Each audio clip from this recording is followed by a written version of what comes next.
Welcome back, subscribers, and welcome new viewers. All right, this is another viewer request from this Chiron book, and it's for all of you who have your Chiron in aspect to your moon. And in aspect means if you have it opposing, squaring, or conjunct your Chiron, your natal moon, and your natal Chiron. Okay, and hopefully this is going to be bright enough. The sun is going in and out, so we'll see how this works. Okay, so I want to thank all of you who like and share my videos, because that helps circulate my channel with all of the information from each and every video that I have made so far to more and more viewers just like you who are needing this information. So thank you, each and every one of you. All right. And I hope you all are doing well. And any of you who have any questions or comments you'd like to email me specifically, all of my information is in the drop-down box below this video and each and every one of my videos. Okay, so Chiron in aspect to the moon. When Chiron aspects the moon, our relationship with Mother is usually featured and is often a source of deep wounds. She may have been emotionally inadequate to our needs. Perhaps she resented motherhood and would have rather been doing something else. Perhaps we felt rejected or abandoned at some critical stage. We may have assumed a mothering role very early in life for a variety of reasons, but before we have received enough mothering ourselves. We may have mothered our mother or looked after numerous siblings in a large family. Later, we may become stuck in the role, becoming super mothers. For moving out of it would mean feeling the suffering, anger, and emotional deprivation underneath.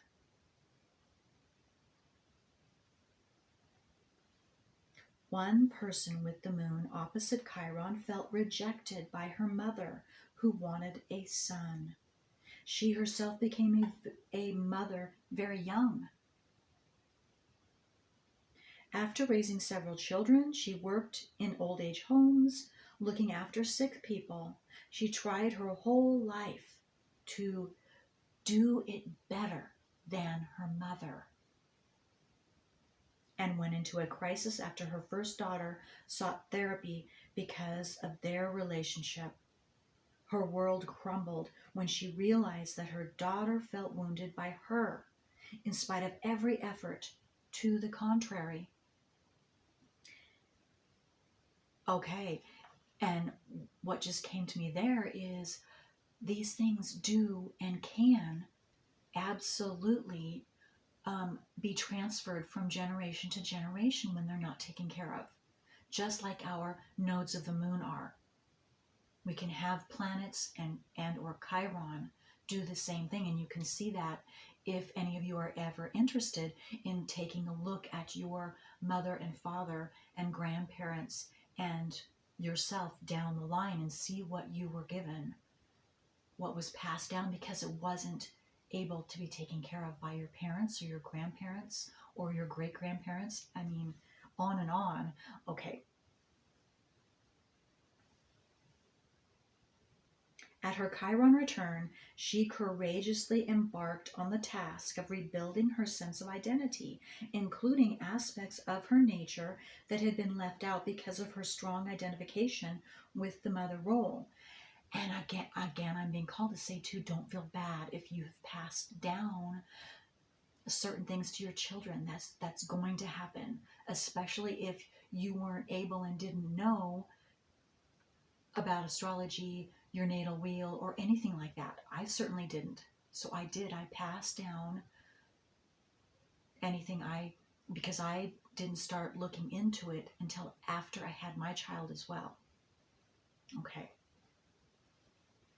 If you have Chiron in aspect to the moon, you are probably more aware of the emotional needs of others than you are of your own. You instinctively know how to provide what others need in order to feel comfortable, but become resentful if you stop to wonder who is looking after you. The pressure of your unmet needs can make you manipulative and go to great lengths to get the attention you are not able to ask for directly.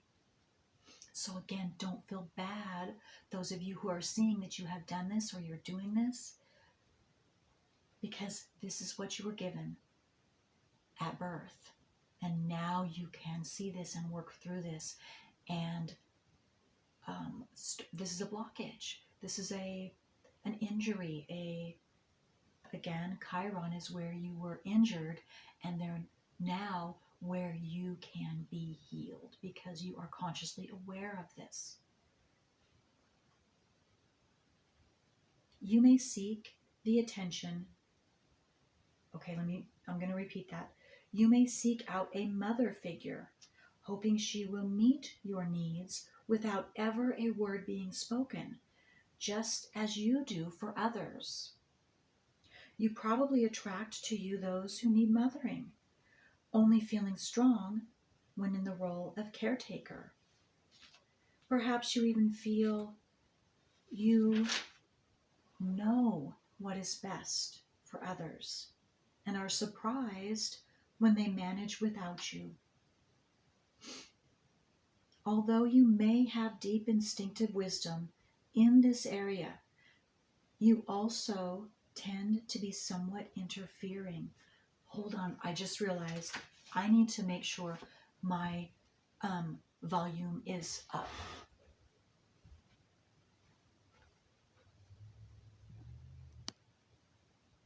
Okay. I apologize. I hope that the volume was high enough. It wasn't all the way up. Now it is. So I people tell me if that really truly made a huge difference. Okay.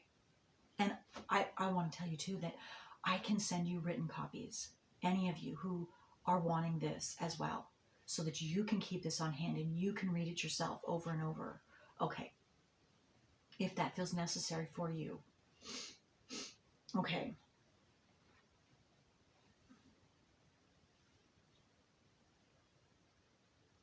Although you may have deep instinctive wisdom in this area, you also tend to be somewhat interfering.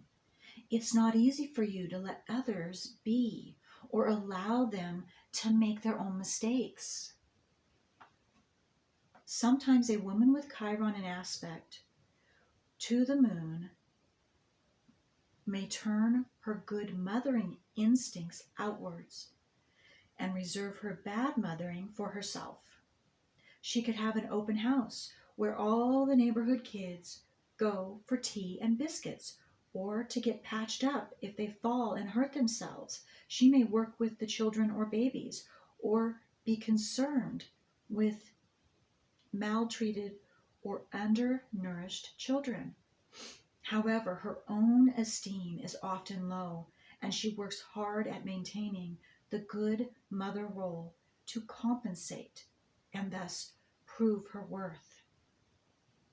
This super mother role also serves to protect her from directly facing the wounds she may have received from her own mother.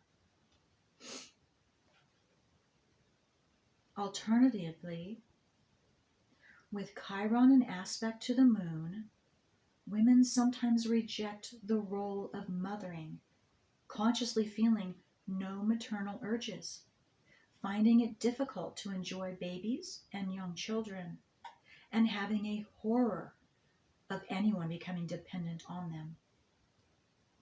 When the mothering instinct itself is rejected, blocked, or wounded, it does not disappear, but becomes unconscious, able later to manifest itself in a larger than life way.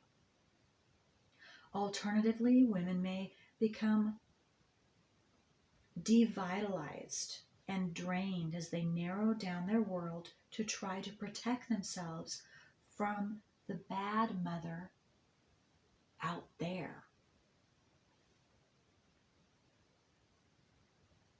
With this placement, sometimes a woman's mothering instincts are wounded to the point where she is either unable to have children or does not want them.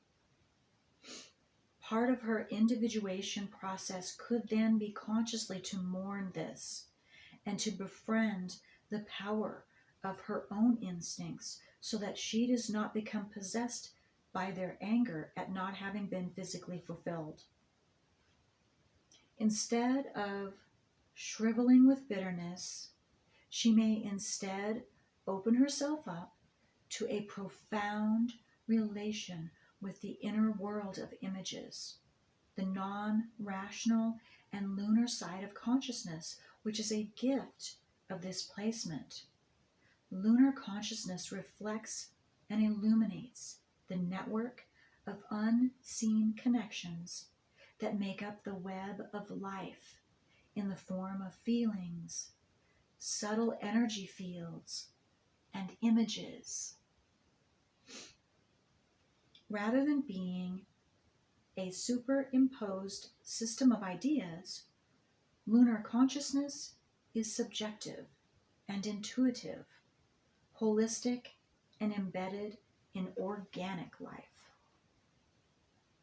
The lunar goddess has both a bright face and a dark face, as we have already seen in the figure of Artemis.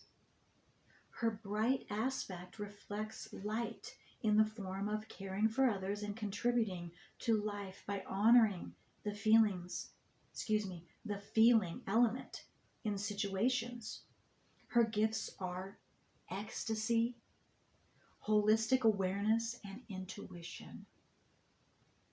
Her dark aspect, however, includes destructive irrationality in the form of militant subjectivity, a tendency to become swamped with emotional reactions to projections, and a resistance to order or discipline. Those with Chiron moon contacts may sabotage themselves through their own emotionality and yet be unaware of their feelings. I'm using these terms in the Jungian sense, where emotion is the discharge of energy that accompanies something emerging from the unconscious, be it a memory, a feeling, a thought, or new idea. Feeling, on the other hand, is a conscious function which makes relatedness possible in the present, as well as a sense of valuing oneself and others. Often those with Chiron moon contacts are very emotional, and sometimes they accuse others of being unfeeling. They may also tyrannize others and spoil relationships with emotional outbursts. Their emotionally demanding behavior usually has its origins in early childhood. They are still reacting angrily to the pain of insufficient mothering. Sometimes the wound of the Chiron moon manifests itself in eating disorders, for we may try to take in good mothering in this way. For example, one woman has a bucket-shaped chart with Chiron focal in the 10th house conjunct the MC. Okay, I'm not going to go into that. That's getting too specific. This is a general. Again, if that is something one of you has, then send me an email and I will send you a written copy of this so that you can read this for yourself. Okay, so let me just... Okay. Men with Chiron moon contacts often remain painfully aware of the feeling life of their mothers and are consciously or unconsciously eager to accommodate her and make her happy, even becoming the kind of man she would like them to be, perhaps like a substitute husband. And males with this, please do not feel bad. This is what you were given at birth. They may become anema possessed or dominated by moodiness, emotional manipulativeness, and veiled or overt hostility towards women. Later in life, men with Chiron moon aspects are often found in partnerships where they play the mother role, whether it is a work relationship, a friendship, or a marriage. They may also attract wounded women to them or find themselves very aware of emotional suffering in others and want to do something about it. Having a strong contact with the feminine side of their nature, they may also be very creative. Robert Graves has Chiron conjunct the moon in Libra.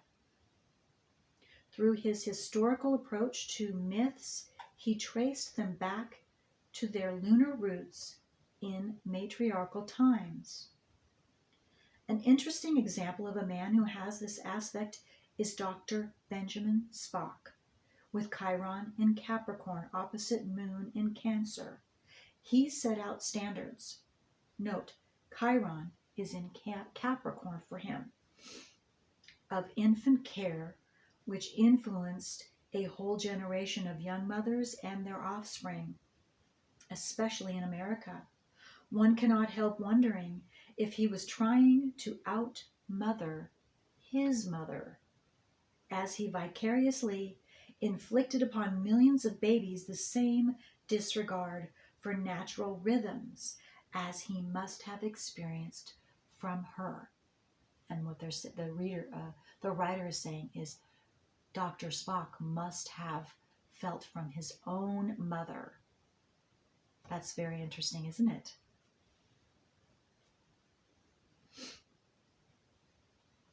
Yet sometimes men with Chiron moon aspects appear to have no contact with their feeling and reflective side, except through women, whom they may seek to dominate and control. Then we see a macho man, whose masculinity expresses itself in a raw way without being tempered by any qualities from his feminine side. He may both idealize and denigrate women. In extremes, he may be violent and contemptuous. All this points to wounding situations, in his early relationship with his mother. Okay, and there's a specific here. I'm going to go beyond that because, again, this is a general reading. If you'd like this, send me an email. I would be happy to send you a copy.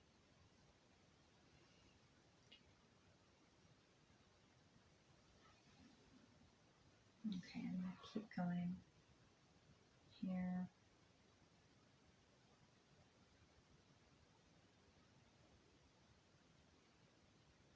Okay, and I'm going to read this one because this is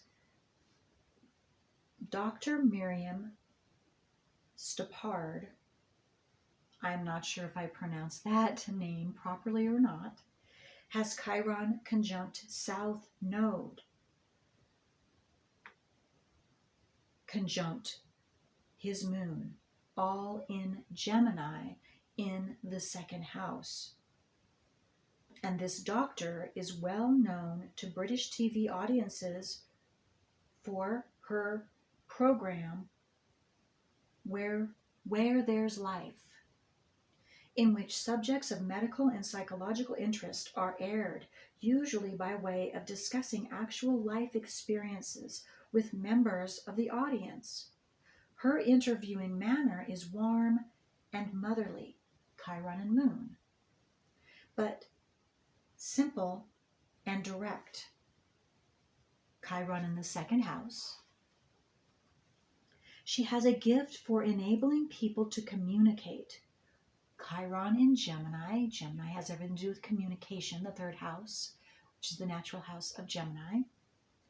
Their personal feelings and life experiences, the Moon, with unusual candor and in a way that touches and benefits the public at large. The message implied throughout is that it is healing to talk about painful things. Again, Chiron in Gemini. Where you were injured, Chiron, Gemini, talking about it. Okay, so well that's it. This is just another example. So, okay, again, I hope that helped all of you with Chiron in aspect, conjunct, opposing, or squaring your moon. Okay, so until next time.